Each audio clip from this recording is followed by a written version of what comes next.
हमारी माताओं बहनों को सम्मान, राजू को जीवन दान देने वाले, कस्तूरबा को सुभाष दान देने वाले भारत रत्न बाबा साहब डॉक्टर बी आर अम्बेडकर को श्रद्धा का समर्पित करता हूँ। जननायक मानवीय काशीराम सहित इस देश में जन्मे सभी संतों गुरुओं महापुरुषों को मैं कोटि कोटि नमन करता हूँ।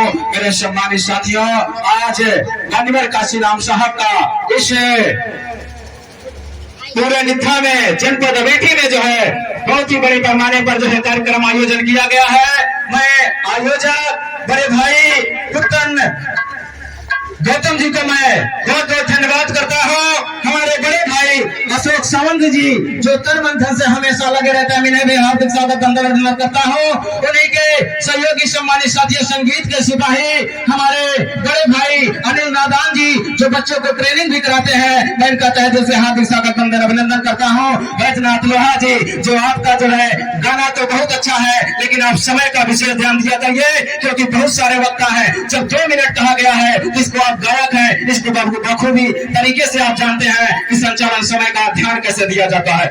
लोहा जी हमारे बीच में खुशबू बौद्ध जी, निशा बौद्ध जी, सम्मानित साथियों मध्य बौद्ध जी, मैं इनका हार्दिक स्वागत अभिनंदन करता हूँ। ज्यादा समय न लेते हुए मैं माननीय काशीराम की तरफ चलूंगा। मेरे सम्मानित साथियों, माननीय काशीराम साहब ने बहुजन समाज को जगाने के लिए, SC ST OBC अल्पसंख्यक समाज को जगाने के लिए राजनीति अपनी बात को खत्म करूंगा। माननीय काशीराम साहब ने दिल्ली में जब चबू में लोगों को समझा रहे थे, बुझा रहे थे, तो कांग्रेस के लोगों ने कहा कि माननीय काशीराम साहब कांग्रेस ने ऐलान किया है अगर कांग्रेस की सरकार बनती है तो हम 5 किलो राशन फ्री में देंगे, 200 रुपए की साड़ी भी फ्री में देंगे।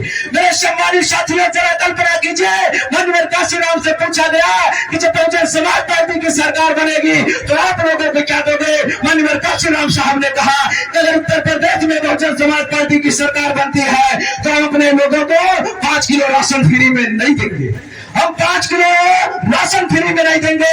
पत्रकार महोदय ने कहा तो क्या दोगे साहब? माननीय काशीराम साहब ने जवाब दिया, माननीय काशीराम साहब ने कहा कि मैं अपने लोगों को 5 किलो फ्री में राशन नहीं दूंगा, उसके बदले मैं उनको पट्टा दूंगा, मैं उनको मालिक बनाऊंगा, वो खुद उगा सके, वो खुद मालिक बन सके, अपने खेतों को मालिक बना दूंगा मैं उनको। मेरे सम्मानित साथी आपको मालिक बनाना चाहते थे, लेकिन हमारे समाज के लोगों को मालिक बनना पसंद नहीं है। सम्मानित साथियों, रहा सवाल 2200 रुपए की साड़ी की, माननीय काशीराम साहब ने कहा मैं उनको 200 रुपए की साड़ी फ्री में नहीं दूंगा, मैं उनको मालिक बनाऊंगा, कोई दुकान खोल सके, 200 रुपए की साड़ी पहन सके। मेरे सम्मानित साथियों, आपको मालिक बनाना चाहते थे। माननीय काशीराम साहब के जन्मदिन पर आप प्रण ले लीजिए। सम्मानित साथियों, मैं फिर से बहुजन समाज पार्टी की सरकार बनाऊंगा, वही सरकार बनाऊंगा, बिना मांगे सब कुछ आपको मिला, आपको सफाई कर्मी की नौकरी मिली, आप अनपढ़ थे, आपको पैसा गिनना नहीं आता था, आपको राजनीति की अभी सीढ़ी नहीं आता था, आपको माननीय काशीराम साहब बना दिए।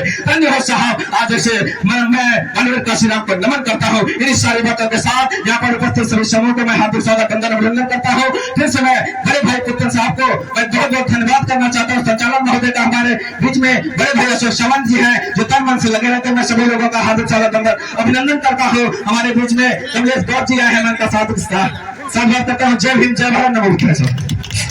बहुत बहुत धन्यवाद भाई गुलाब जी ने के लिए अपना घर परिवार त्याग दिए, माता पिता को छोड़ दिए, अपना गांव छोड़ दिए और महाराष्ट्र की धरती पर जाते हैं। मेरे सम्मानित साथियों, उस महाराष्ट्र की धरती पर जहाँ पर 3 महापुरुषों ने जन्म लिया, पहले ज्योतिराव फूले ने संघर्ष किया। मेरे सम्मानित साथियों, उसके बाद छत्रपति साहू जी महाराज जो कुर्मी बिरादरी से थे उन्होंने संघर्ष किया। उसके बाद बाबा साहब डॉक्टर अम्बेडकर ने जिम्मेदारी को समझने का काम किया और महाराष्ट्र की धरती पर ही नहीं पूरे भारत देश में आंदोलन खड़ा करने का काम किया। मेरे सम्मानित साथियों, जब बाबा साहब डॉक्टर अम्बेडकर का निधन हो जाता है, पर निर्वाण हो जाता है, उनका मिशन जो था, उनका मूवमेंट जो था, जो गांधी के अनुयायी थे, जो कांग्रेस के पार्टी के अनुयायी थे, उन लोगों ने बाबा साहब डॉक्टर अम्बेडकर को मिशन मूवमेंट को इतना गहरा गाड़ दिए थे, उसको निकालने के लिए बहुत समय लगा। मेरे सम्मानित साथियों, बाबा साहब डॉक्टर अम्बेडकर का जो मिशन मूवमेंट था वो 22 सालों तक जमीन में दफना दिया गया था।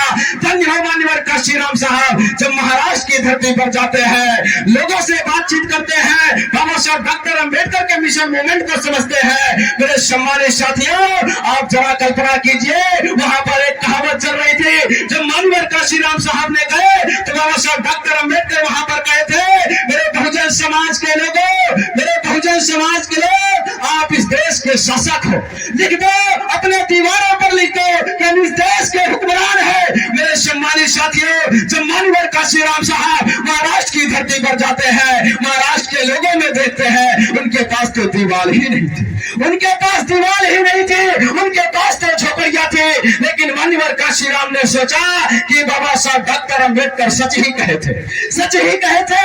उनको बाबा साहब डॉक्टर अंबेडकर हमारे लोगों को राजा बनाना चाहते थे, हमारे लोगों को मालिक बनाना चाहते थे, लेकिन हमारे लोग मालिक बनना नहीं पसंद करते। मेरे सम्मानित साथियों, उसी महाराष्ट्र की धरती पर लोगों ने कहावत बना लिया, क्या कहा कि बाबा साहब डॉक्टर अंबेडकर की विचारधारा तो सही है, लेकिन कामयाब हो सकत नहीं। आप जरा कल्पना कीजिए, बाबा साहब की विचारधारा को लोगों ने कहा कि इससे कामयाब नहीं हो सकते। बाबा साहब की विचारधारा तो सही है, इससे एमपी एमएलए बनाया नहीं जा सकता, इससे हम फायदा नहीं ले सकते। माननीय काशीराम साहब ने कहा कि बाबा साहब डॉक्टर अंबेडकर की विचारधारा से आप प्रधान से लेकर प्रधानमंत्री बन सकते हो, लेकिन वहां के लोगों ने ये समझा नहीं। माननीय काशीराम साहब उत्तर प्रदेश की धरती पर आए और यही हमारे नौजवान साथी माताओं बुजुर्गों ने माननीय काशीराम साहब का साथ दिया और इस उत्तर प्रदेश में 4 बार बहुजन समाज पार्टी की सरकार बनी। मेरे सम्मानित साथियों, माननीय बहन कुमारी मायावती जी ने 1977 में जब माननीय काशीराम की पहली मुलाकात होती है, तो माननीय काशीराम साहब अपनी बहन कुमारी मायावती जी के मेज पर बहुत सारी किताब थी। तो माननीय काशीराम साहब ने कहा कि मेरी बहन जी आप बताओ आप पढ़ लिख कर क्या बनना चाहती हो? तो बहन कुमारी मायावती जी का जवाब था, मैं पढ़कर कलेक्टर बनना चाहती हूँ, मैं पढ़कर कलेक्टर बनना चाहती हूँ। तो माननीय काशीराम साहब ने कहा कलेक्टर बन के क्या करोगे? तो माननीय बहन जी ने कहा कि कलेक्टर बनकर मैं अपने समाज की सेवा करना चाहती हूँ, दबे कुचले शोषित पीड़ित की सेवा करना चाहती हूँ। माननीय काशीराम साहब ने कहा कि आप सही मायने में समाज की सेवा नहीं कर सकती, कलेक्टर बन के भी सेवा नहीं कर सकते। माननीय बहन जी कहा क्यों? माननीय काशीराम साहब ने कहा कि जिसका राज्य में सरकार होती है, जिसकी केंद्र में सरकार होती है, उन्हीं के इशारों पर डीएम साहब को काम करना होता है।